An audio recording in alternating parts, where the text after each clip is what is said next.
1月10日，我們站在一起。我們終於明白，我們必須在內心深處承認自己是酒徒，這是康復的第一步。我們幻想自己和其他人一樣，或者很快會和其他人一樣。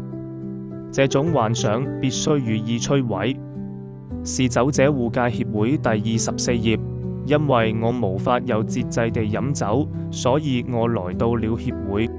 這可能是因為我太太抱怨我喝酒太多，或者是我的上司逼我來參加 AA 會議，也可能是我從心底知道我不能像別人一樣去喝酒，但我不願意去承認，因為另一種選擇會使我感到害怕。戒酒無名會是男女組成的共同來對付一種常見致命病的組織。